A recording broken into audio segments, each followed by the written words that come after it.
Hi, everybody. This is day 1512 days since Richard was premeditatedly murdered on Fort Bliss, and it was a code red.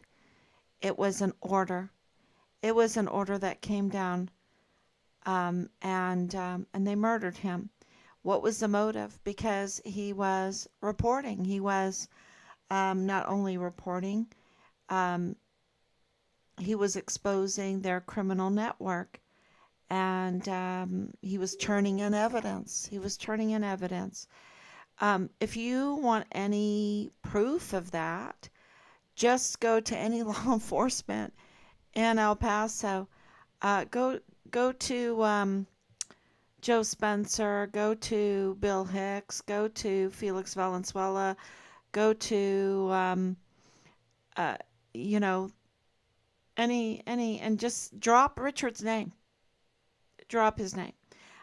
Go on to the post there, Fort Bliss, huge military installation, and just go to Major General Taylor and or go visit Sean Bernabe, the Lieutenant General, and just drop Richard's name. Hey, tell us about Richard Halliday, and and you'll be able to hear a pin drop in that room.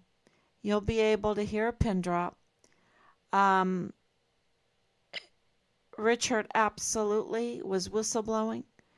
He was absolutely exposing their criminal activity, and they put together a fake. It's a farce. Task Force Find Richard Halliday. How do we know that? Because um, General Stewart told us there wasn't an op board. And of course there wasn't an op board because where are the due outs? Where are the due outs? There should be piles and piles of files of due outs um, for 15 plus agencies. They should all have contributed. And so, of course, and then they weren't even in uniform. So that means it wasn't official. Um, so they spent American dollars on a cover up, of a code red murder of a hero, our son Richard Halliday, and young, very young. All when all this was happening, he was 19 and 20. 19 and 20. He was murdered in July of 2020. His birthday is June 24th. So, absolutely, right after he turned 21, he was murdered. So, if you want to know, I mean, just go ask the CIA. Go ask the CIA. Go ask the FBI. Go ask DHS. Go ask Department of Justice. Go ask. And you'll hear a pin drop.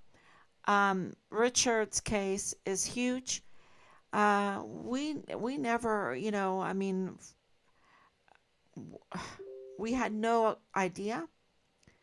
Um, but now that it's out, that there's three over 320,000, over 325,000. This is not 1,000. This is not 100.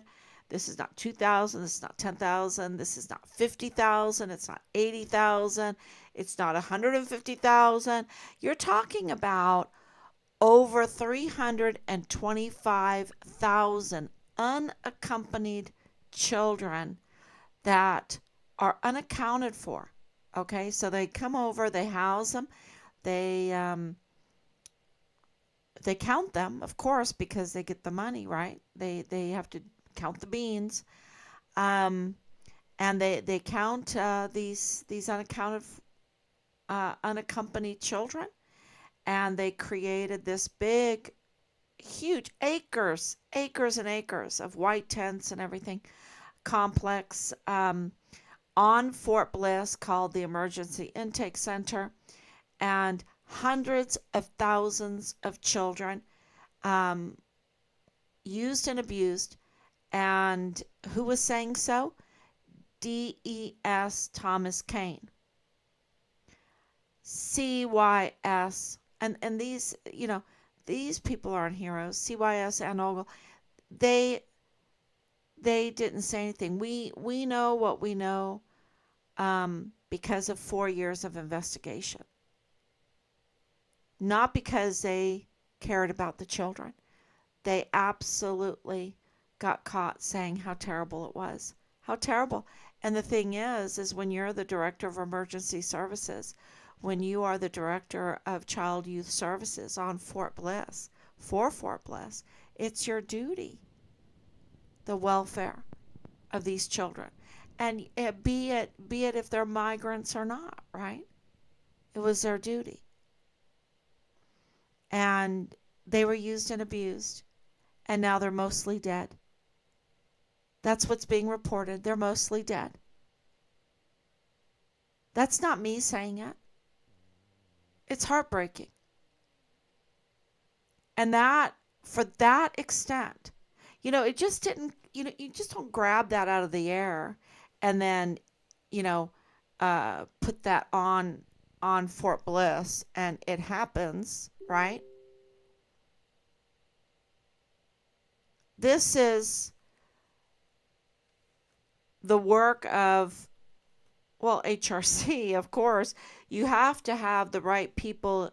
Human resources needs to assign people.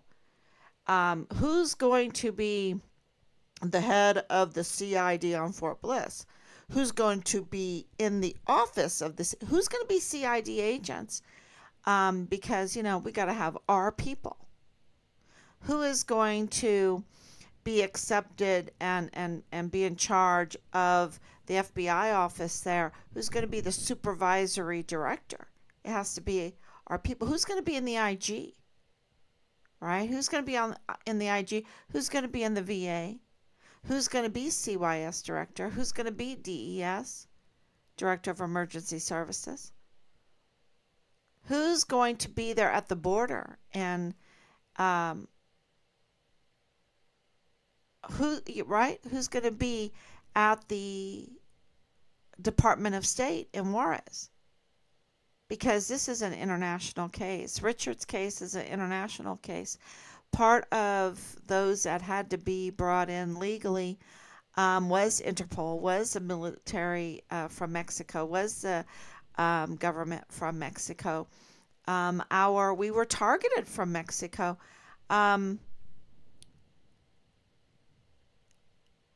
We went over there, and our missing persons report was tampered with. That's called targeting, this case. A U.S. Army soldier, whistleblower soldier, was targeted by someone in the office of the Attorney General of the area of Chihuahua, right there in Juarez, Mexico.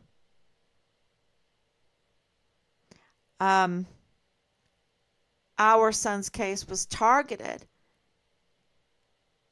in the, what is that office called? The jail office.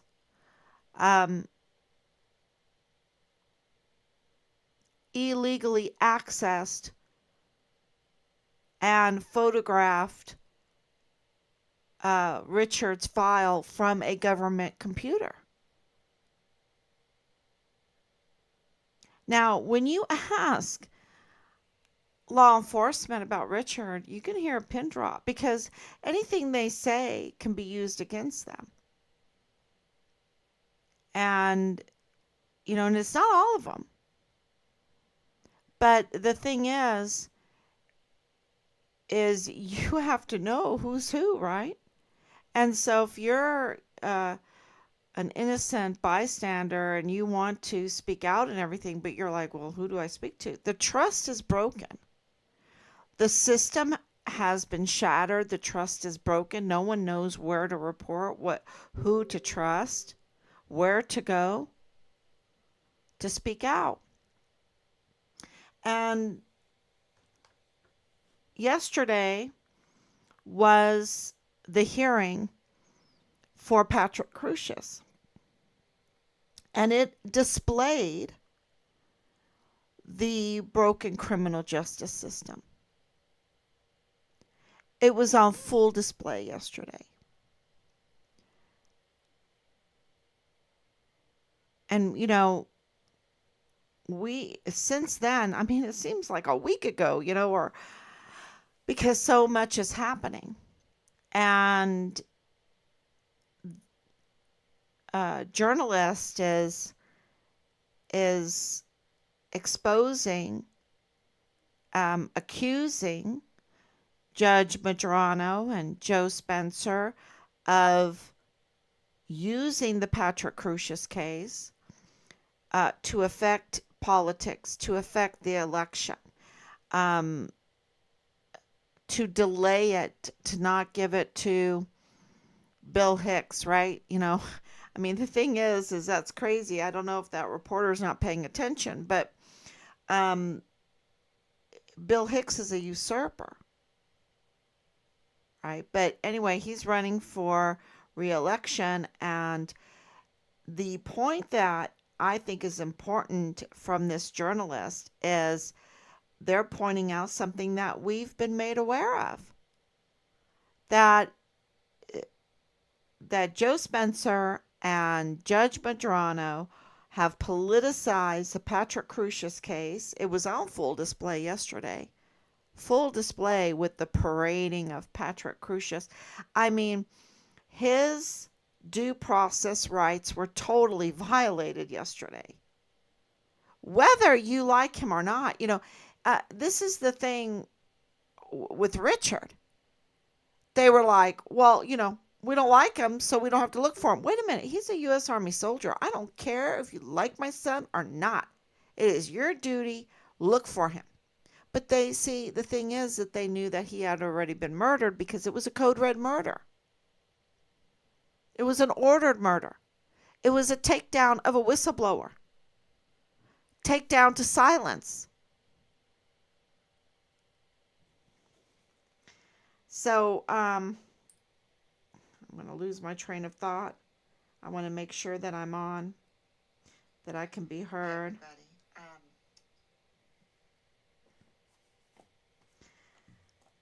So yesterday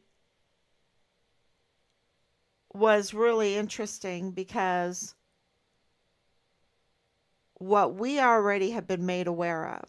I'm going to give you some breaking news. I don't know if this is breaking news. You can decide if it's breaking news. I think it's really big information that we've been made aware of, that we've had. We've had it for a long time.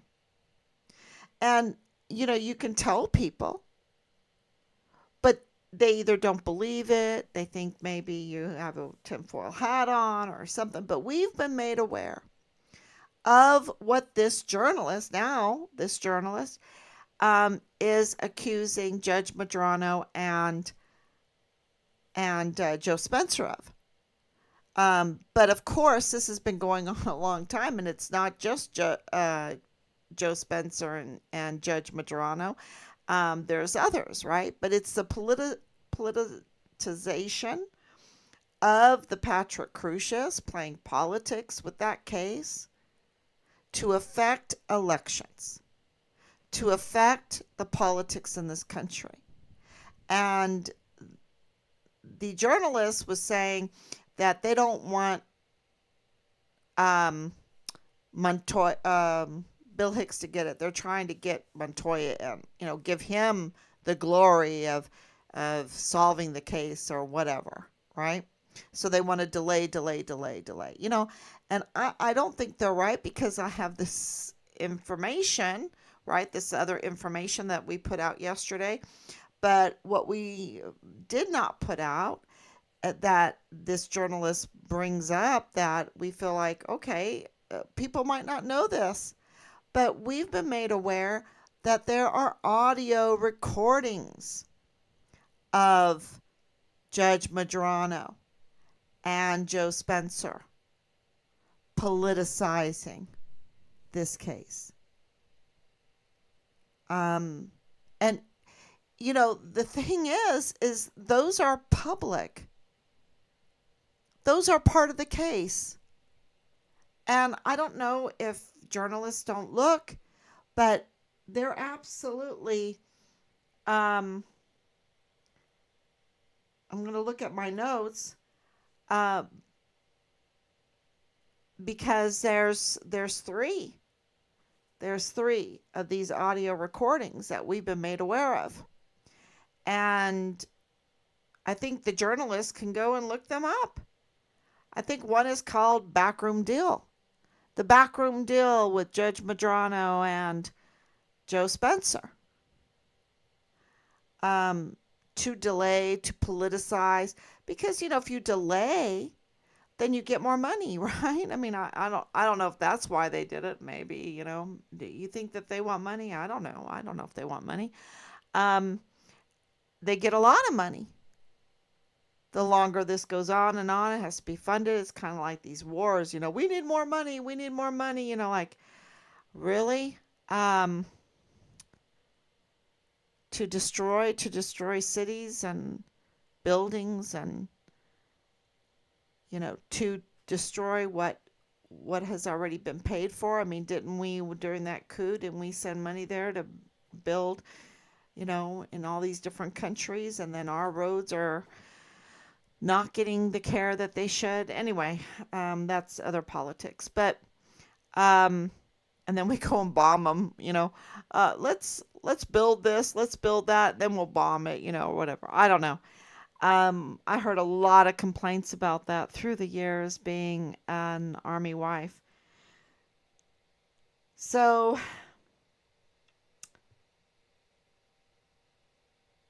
playing politics or backroom deal, or, trying to say, let's have a bottomless wallet. Let's open up the spigot. Like we've been made aware of these recordings because they absolutely did want the money. And, you know, okay, so what is more important to people, justice or money?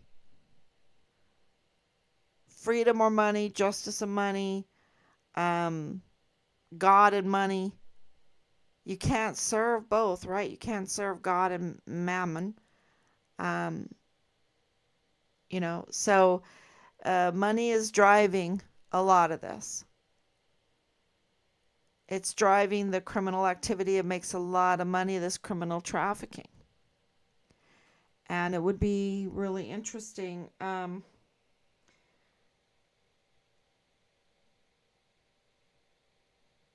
to to know if there's even more audio recordings. But we've been made aware of three: Backroom Deal, um,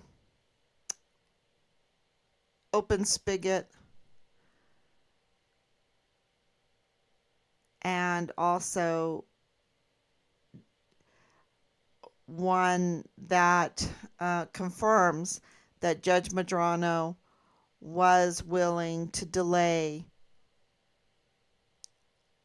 And this is nothing new. Other reporters have this.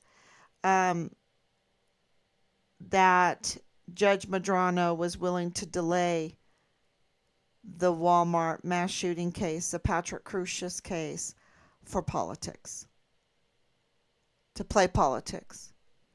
Now, I think that is totally criminal. And, that just shows you where we're at. And I'm not the only one that's frustrated with that. Yesterday, um, Christopher Morales, right? He broke the gag order. So I think the let's see if I'm on here. Thank you, Danielle. I see you now. I was on the wrong thing. Um, but Christopher Morales yesterday went in front of the press and he broke the gag order. There's a gag order, which I think is absolutely. Can you imagine being gagged for 5 years or 4 years, right? And this, I think the gag order is 3 years old or almost 4 years old. I think 3 years old because it was going on. I mean, everybody's been breaking the gag order when it comes to the prosecution team and the defense team, but Judge Morales only was concerned with Yvonne Rosales and her breaking of the gag order. The the unlevel rulings from him, he's up to no good. Like he's watching Yvonne Rosales like a hawk, but then Bill Hicks has broken that gag order I don't know how many times. Joe Spencer. Now, Chris Morales, he's one of the family of the victims, and he broke it yesterday. And I think what he said was very important. He said he was told to be quiet, and he has lost his patience. He thinks this is a circus. This is not about Patrick Crusius. Now, he might not know all of the reports about the multiple shooters. He might not have put together, when you're a family member of a victim and you've been going through all of that stress, you might not even want to read through the witness accounts. You might not want to look at the pictures of Patrick Crusius. He didn't care about Patrick Crusius yesterday. So I don't know. But Patrick Crusius was totally clean, right? When he surrendered minutes after, just minutes after this all happened. There's a lot of real questions. He might not know about Glendon Oakley Jr. and Glendon Oakley Jr. saying that shots rang out in the Cielo Vista Mall. That there was a team of individuals that were in uniform. He called it mall cops, so they must have been in all black. And that they had M4s. That's military grade weapon. He might not know that Glendon Oakley Jr. was found dead in his Fort Bliss barracks in April of 2020. Early April 2020. He might not know that there are, he might not be aware, like we are aware, that there are audio recordings of Judge Medrano with Joe Spencer making a backroom deal. That, they wanted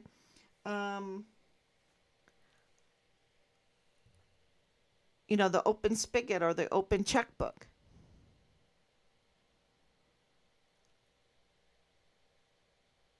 He might not know that or made aware of. You just have to hear it that these audio recordings exist, that Judge Medrano was willing to delay the Walmart mass shooting case, the Patrick Crusius case, for political reasons. He would make it happen. Now, Chris Morales, I hope that he's listening. I hope he understands that, what happens to Patrick Crusius does matter. It matters to every American. He might not know that Patrick Crusius was not read his Miranda rights. He might just say, well, I don't care. but it's a big deal because to live in chaos is hell. And we'll have a lot more of this kind of stuff and even worse. He might not know that Patrick Crusius, who minutes before had held a gun in his hand, it's in the picture, that his hands, after he surrendered to a Hispanic law enforcement officer, that his hands were not bagged. They did not check his hands properly for gunpowder.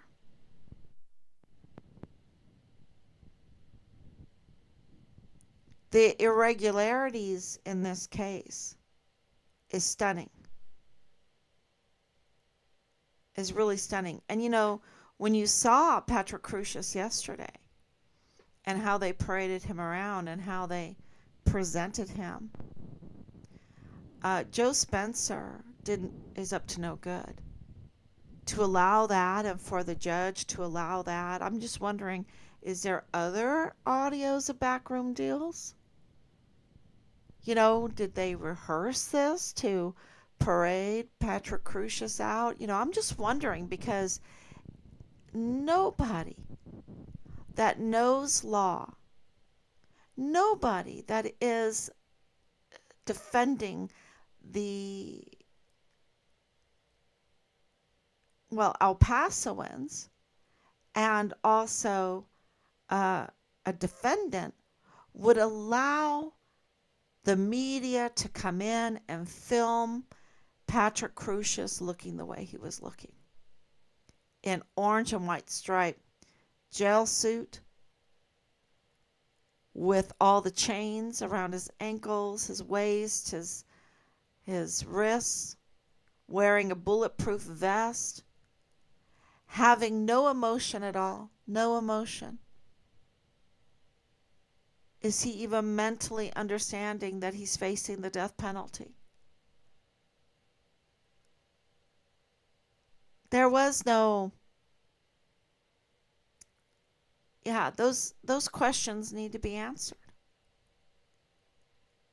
Why are we having this televised dog and pony show? And Chris Morales was right. He said it was a circus. But I do care what happens to anybody taken into a courtroom. Because if we have a rogue judicial system, we're in big trouble. We're in big trouble. If they can pull this off to cover up their own crimes, and they've committed crimes. I believe those audios that are on record that we've been made aware of, and you can go look them up, is evidence of criminal activity. I believe that bringing in the media like they did absolutely violated Patrick Crusius's due process.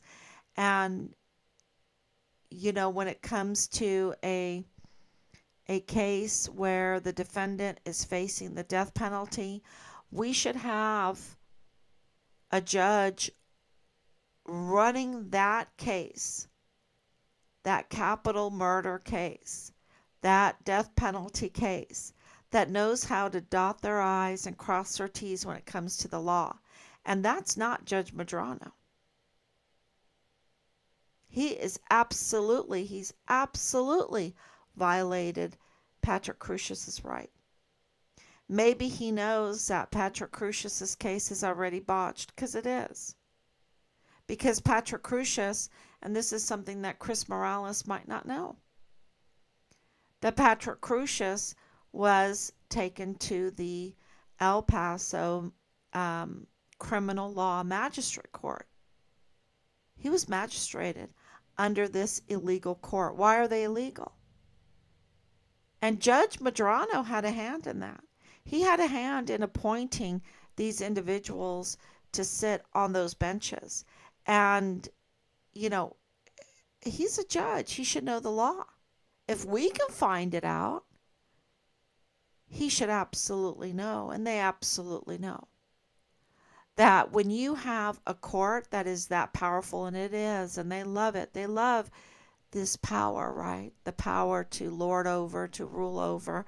And the problem is that the Texas Constitution, the problem for them, the blessing for us, is that the Texas Constitution requires a check by the people. It's called election. And when you have a court that has a county-wide jurisdiction, a total county-wide jurisdiction, then the judges sitting on that court must be elected. The election has been violated because they just appointed these individuals to lord over the people of El Paso. And they're supposed to be elected. So everything has no authority. Everything that they do, all their rulings, has no authority. Patrick Crusius was brought in front of that court. How do we know that? Because Richard was brought in front of that court. Richard was he was illegally arrested because there was no probable cause. And he was brought in front of a court, and it was so odd because it was a canine cop doing the traffic stop in a parking lot at midnight and no probable cause. And, any judge worth their salt would say, hey, what the heck is a canine cop making a traffic stop in a parking lot at midnight? Where'd you get that call? Oh, from your cousin? You got a call from your cousin? This is a setup? This is a frame? Any judge would have asked about the canine cop. But Richard was unlawfully jailed. So Richard was brought in front. So this means a lot to us. And because we're like, well, where do they get this authority? Who are these people? Oh, they're appointed. Oh, are they allowed to be appointed? No. I mean, you want Judge Medrano to appoint your judges? You want Veronica Escobar to have a hand in that? Oh my goodness. Christ have mercy. Lord have mercy. Christ have mercy. We're in big trouble. Because she's the one that had a hand in the appointment, the bringing in, I don't know if appointment's the right word, bringing in of this illegal chief medical examiner, Mario Raskin Ortiz. Bernal was also part of that. She resigned. She read the writing on the wall. And the judges, and I believe there's 5 of them right now, and they're not even judges, they're just appointed individuals that are criminals. You know that. That's what they are right now. They're criminals, and they're making decisions in people's lives. People are being brought in front of them, and they're judging them. They're lording over them, and they have no authority to do it. That makes them criminals. And that was Patrick Crusius' initial stop. Was in front of these unlawful criminals impersonating judges, pretending to be judges, and they're not. They have no authority because the Texas Constitution is the arbiter of what is necessary to be a judge in that countywide court, not Judge Medrano.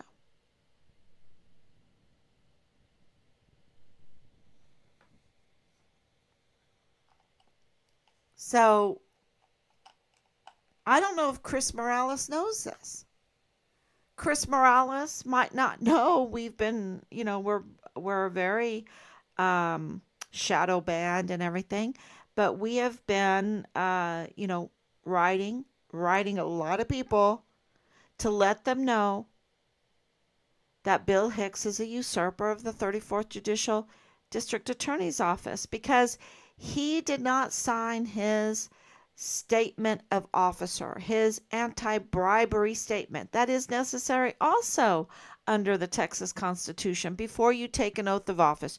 Before you take your oath, have you taken a bribe to get here? Do you owe special favors? That makes sense, right? And he's supposed to say no and sign the statement of officer. The anti bribery statement, it's called. But he didn't do it.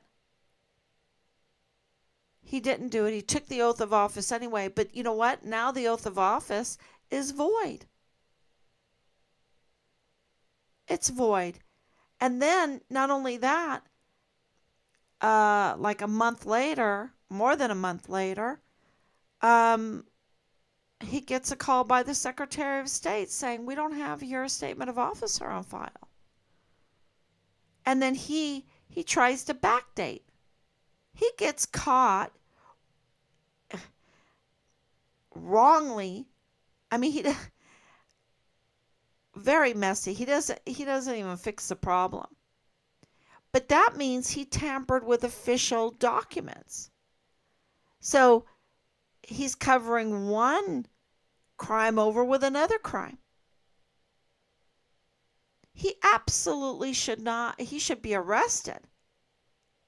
He shouldn't have been in that courthouse yesterday or in that courtroom yesterday. And I don't know if Chris Morales knows that John Briggs was taken off the case by the Yvonne Rosales administration. It's like these audio recordings. It was the Yvonne Rosales administration that, well, wanted those recordings made available to the public. And so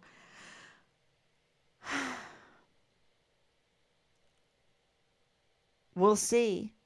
We know that journalists have them.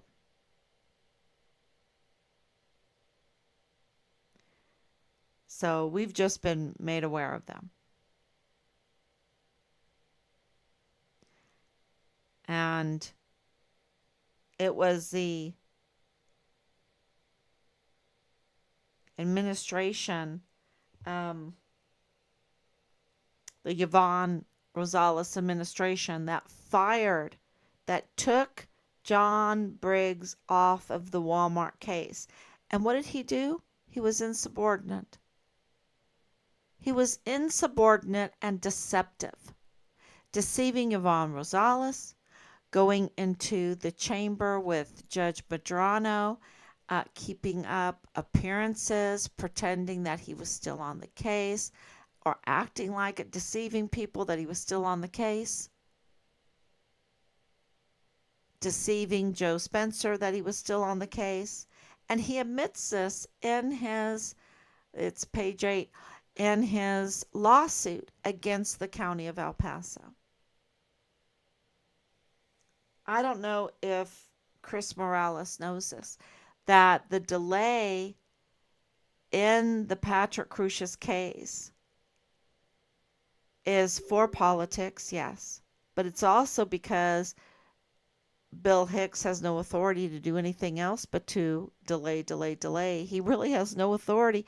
I mean, if he gives Patrick Crusius the death penalty that seemingly Christopher Morales wants, then legally Bill Hicks will be guilty of murder because he has no authority.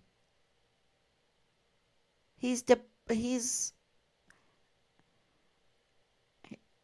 a botched his whole office. That's why he's losing so many people because they're beginning to absolutely know. So you have a judge that's up to no good, that's willing to play politics with one of his cases and is on audio recording, making backroom deals. And, let's open up the wallet, let's open up the purse strings, let's open up the spigot and make as much money off of this as we can. Um, Willing to delay this case and make the suffering of the victims' families more so, and the victims, because I think 23 were injured also. 23 killed, 23 injured. I think that's the count.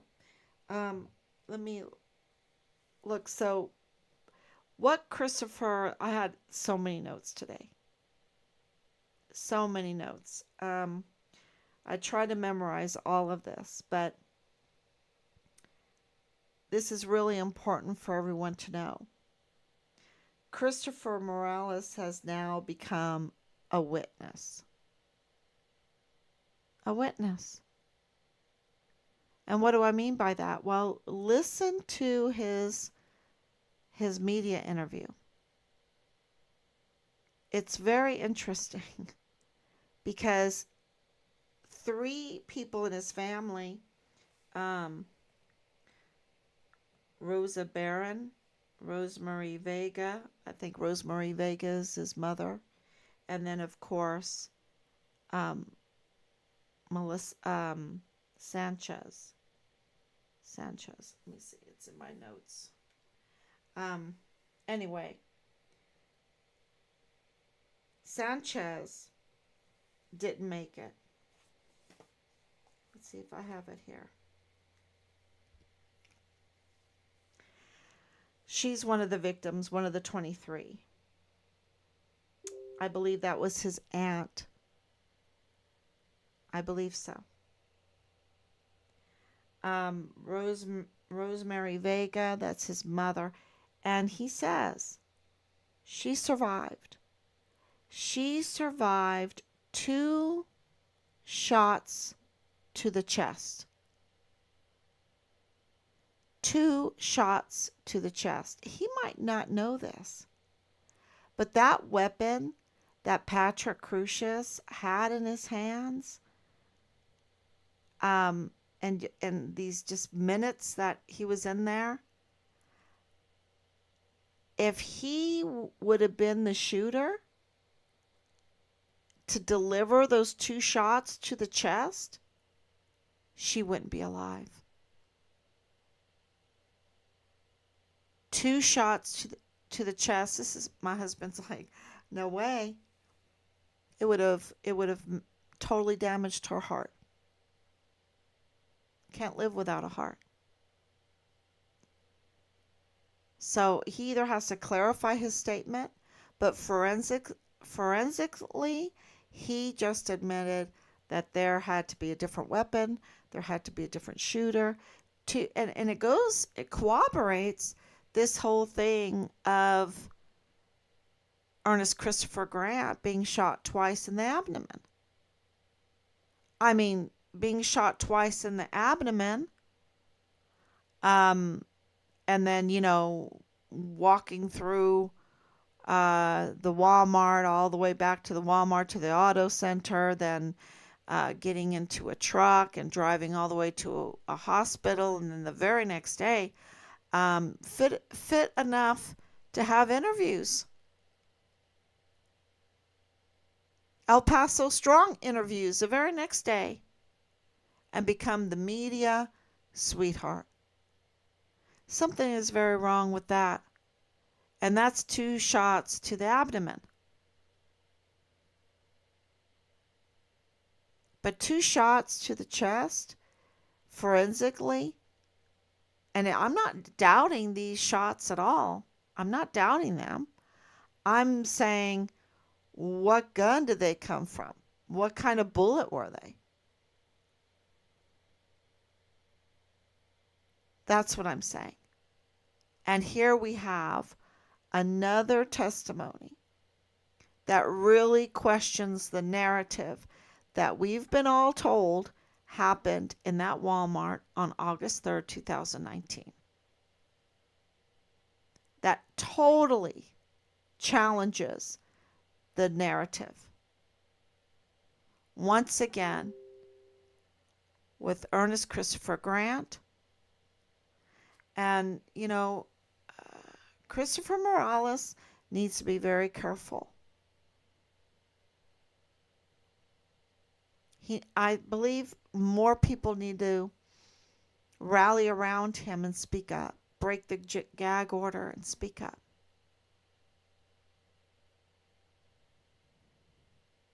Because something happened on August 3rd that they don't want us to know. And listen to this. This is another breaking news. So we have known information about these audio recordings of backroom deals between Judge Medrano and Joe Spencer, in order, like the journalist said, to, they believe that it's to affect the election.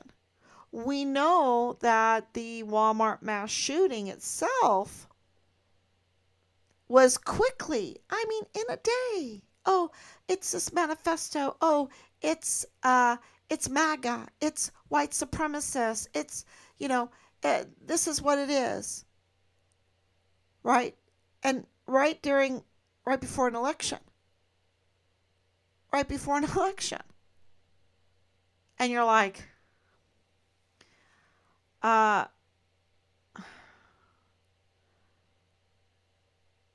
they're really framing things. Of course, other things were going on. It wasn't only that. But do they use these things to affect elections? Absolutely. There's no doubt. And now we have journalists saying it. We have the frustration of so many, including Chris Morales, saying this is a circus. What are they doing? We are made aware of we've been aware of them for a while because they've been made public. But it's like, when can, is this relevant to Richard's case? Are they going to bring the case out and then it will all come out, right? Are they going to bring the case to trial and it'll all come out? Let it all come out in the trial with the jury.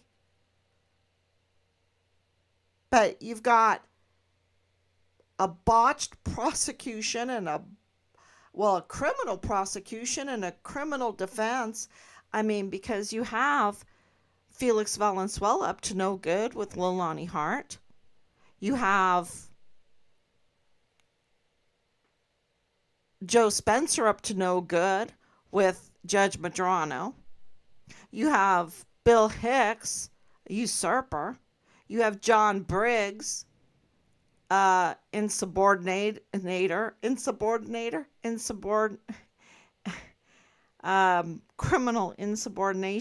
engaged in insubordination. Okay, that's the right word. And then you have Judge Medrano. It's a mess. And they're covering it up with Patrick Crusius. Let's parade him around. And he's just like, no emotion at all. He's facing the death penalty. People are saying he murdered in the worst way, 23 people, injuring 23 people in a matter of minutes, and he has spick and span shoes on, spick and span pants on, not even a drop of sweat. My goodness. And his shirt's all clean. And he said he's a white supremacist. He doesn't like Mexicans, but yet he goes up to a Hispanic law enforcement agent and raises his hand and said, "Oh yeah, it's me. Yeah, you can have me. Yeah."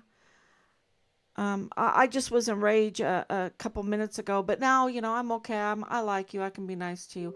I was in a rage a few minutes ago, but now I'm okay. I got it out of my system. Take me in. Give me the death penalty if you can. I mean, it is the most ridiculous. It's so ridiculous. And by the way, they charge us millions of dollars. They charge the Texans and the El Pasoans millions of dollars for this. It is millions. Yeah. And all the while, over 324,000 unaccompanied children are pouring in while they're having their little circus, and the children are being used and abused, and everyone knows about it. Let me make everyone aware of this. There are plenty of witnesses. There are so many witnesses in the Walmart mass shooting, in the emergency intake center of the abuse, uh, sexually everything. They're mostly dead. Of over 300,000, hundreds of thousands, I should say, of minors. And there's plenty, loads of witnesses in Richard's case.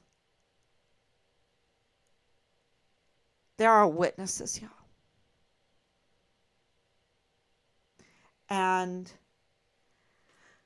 they don't want us to know. And so now I have some more breaking news. Huge breaking news.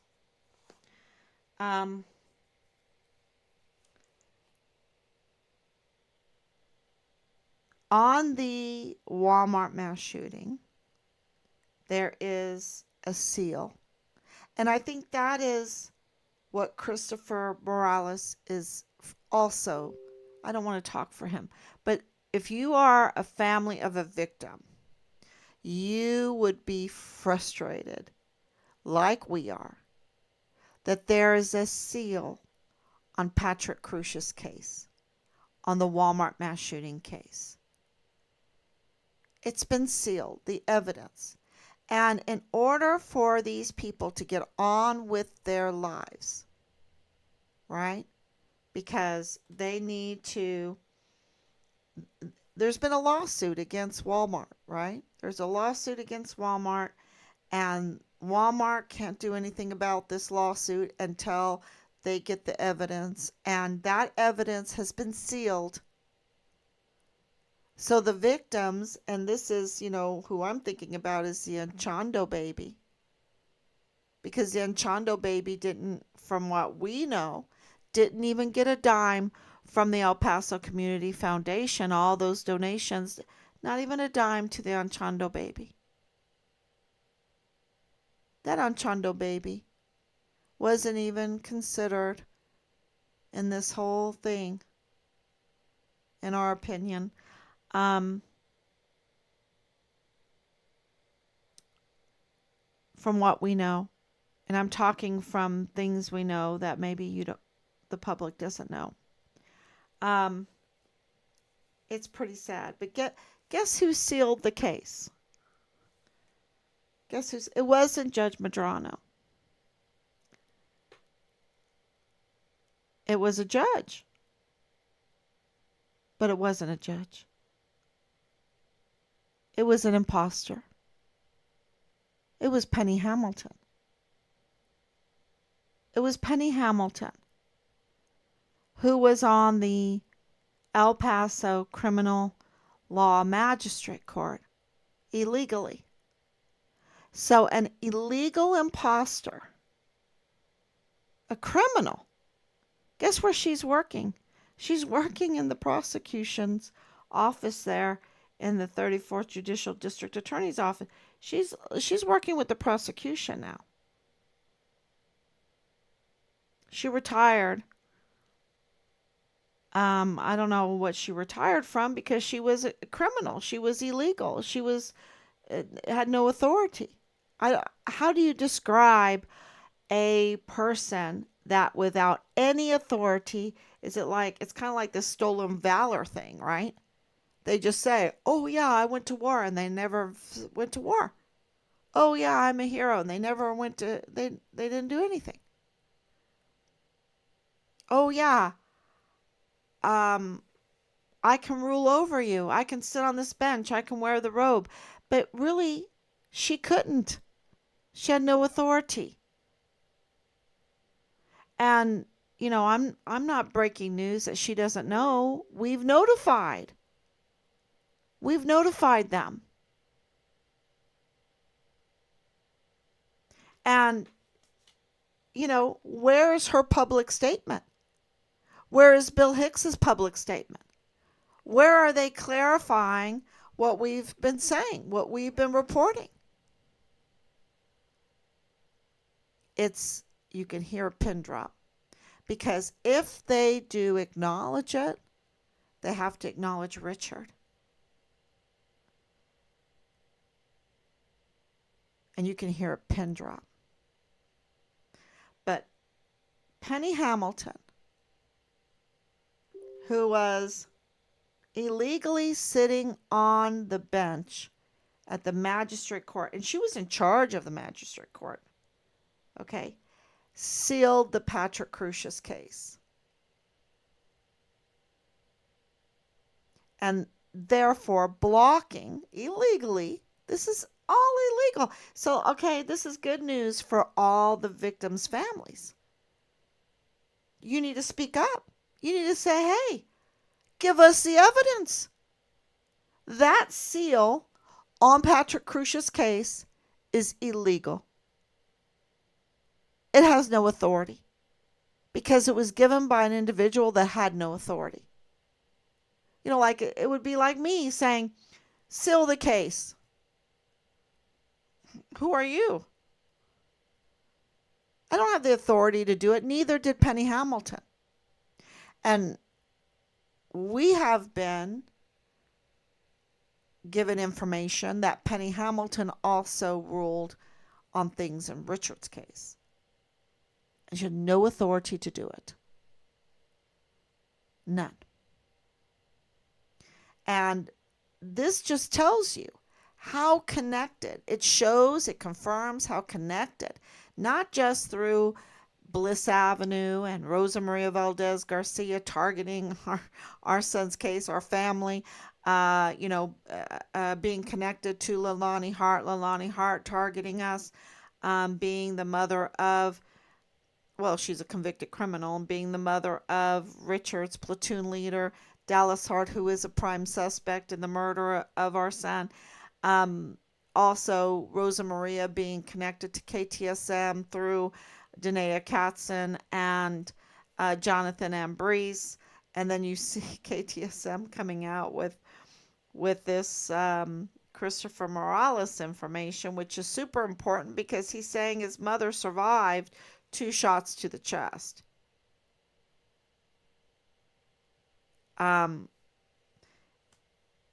I don't know with the timing. See, this is where we need to have this court case because with the timing and everything, uh, the forensics, it just doesn't make sense.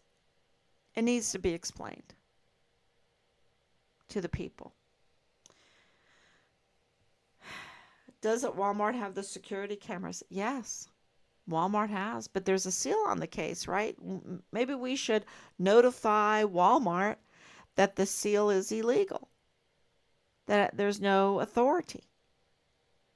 That's a really good point, Danielle. Thank you for coming on. Thank you for your prayers. Um,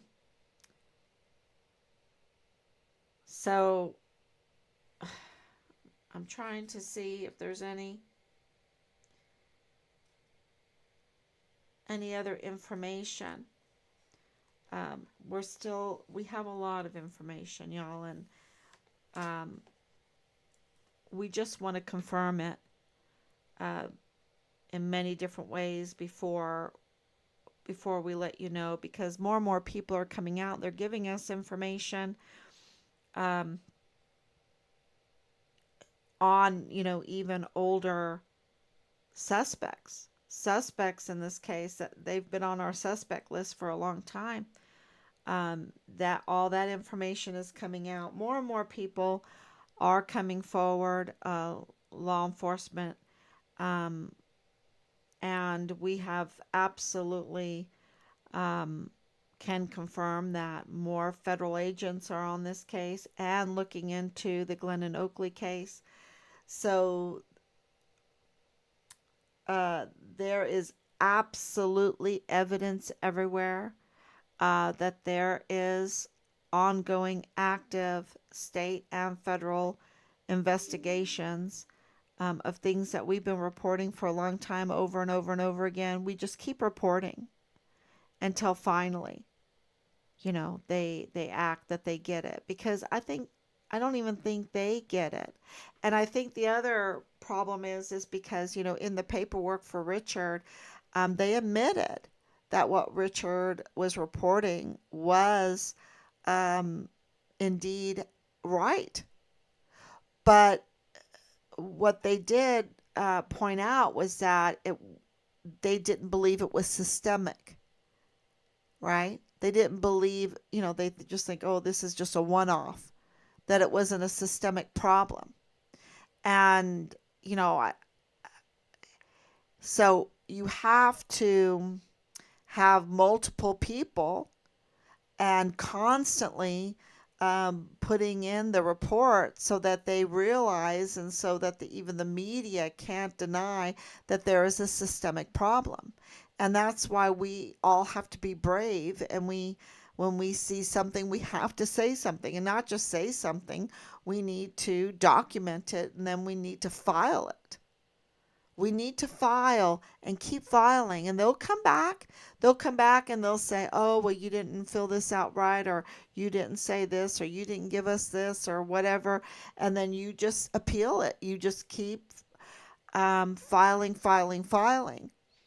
And, and it takes a while, but we absolutely see that in a way, it's kind of good, because you can't just turn something in and they turn everything upside down for one report, right? They have to see a systemic problem. And absolutely, this is and that doesn't sound right, I know.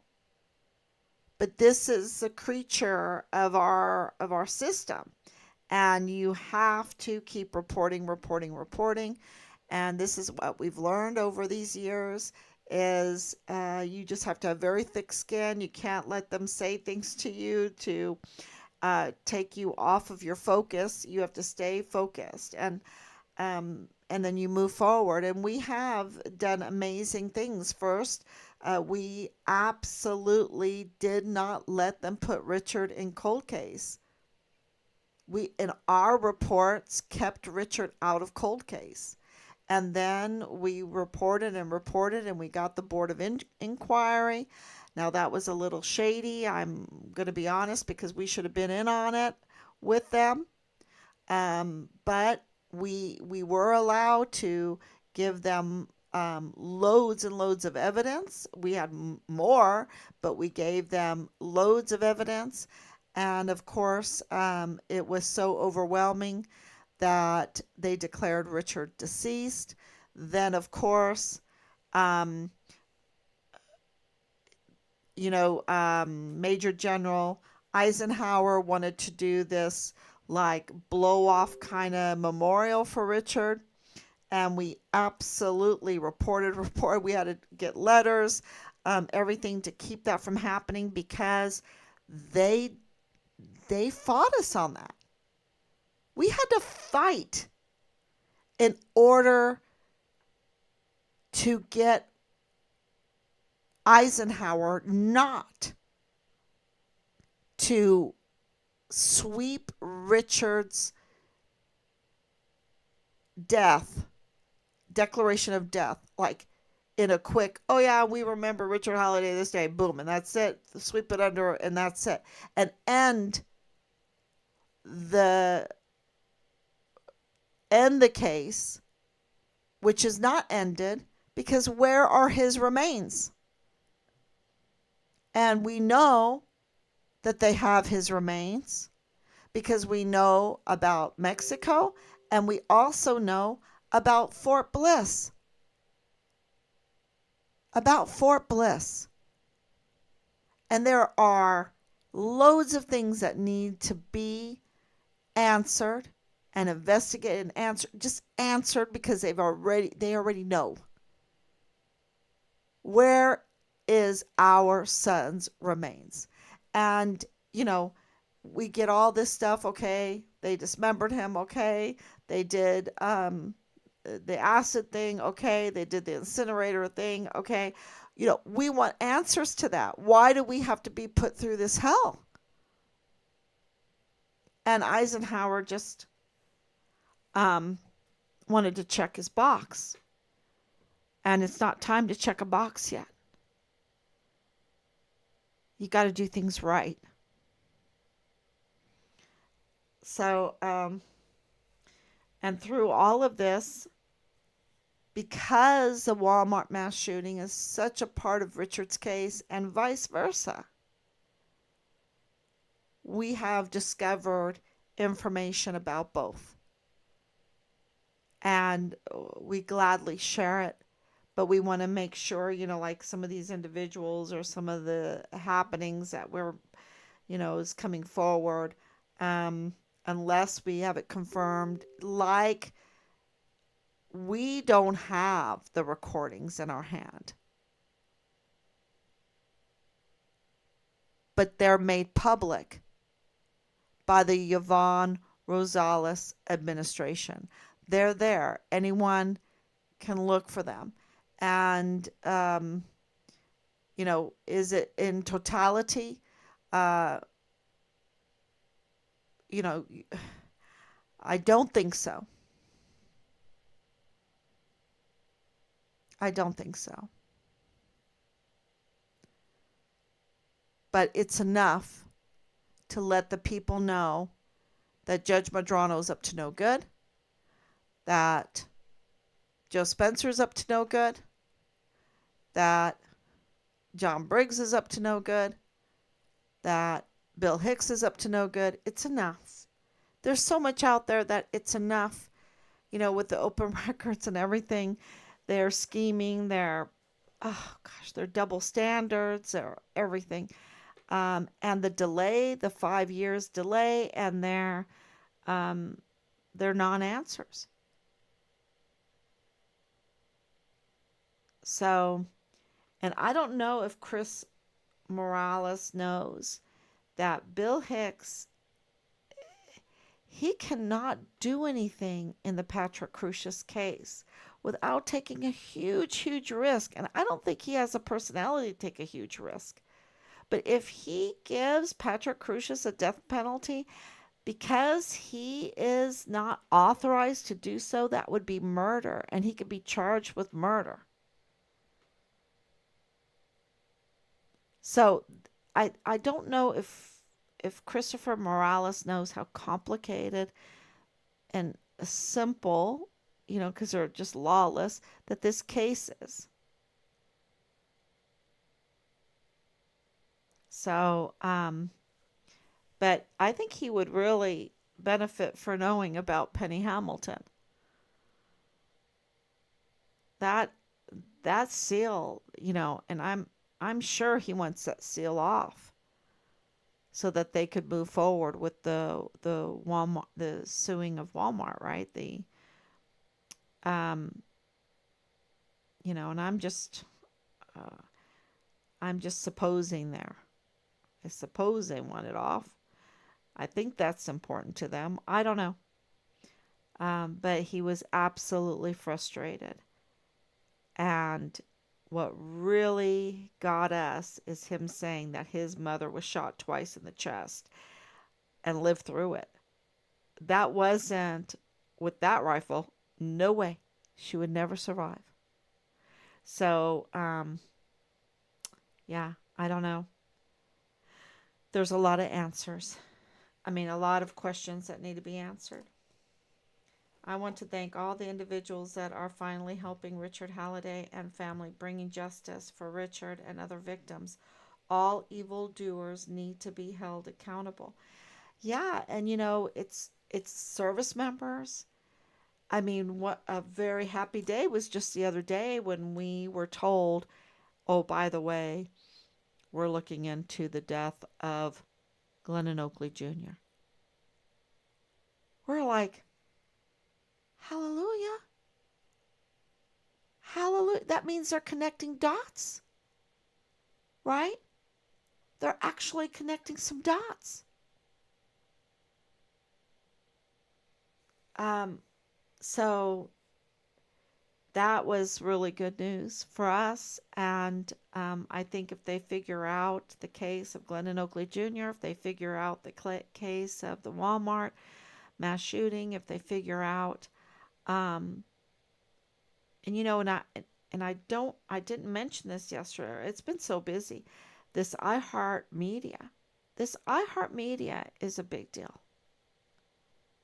Okay, these LLCs and iHeartMedia and the Western Frontier Trading and others, the Blue Party Hall and others. There's a lot. There's because there's you have to when you're making when you're when you're doing this kind of illegal activity, you have to have a place to put the money and launder the money. So, yeah. All right, everyone. Thank you so much for coming on. And I think that was a wowzer. Lots of lots of information there. I hope you feel the same way. And I hope that it helps. And I hope that people absolutely start documenting this and turning these into files and demanding answers to these questions, and demanding that I think at this point Judge Madrano needs to be taken off of the case. Um, there needs to be a lot of arrests made, a lot of arrests. So thank you so much. God bless you. Richard Halliday deserves the most honorable memorial. Absolutely. We think so too. We think so too. Thank you so much. God bless you. And I will be back tomorrow, God willing. Bye bye.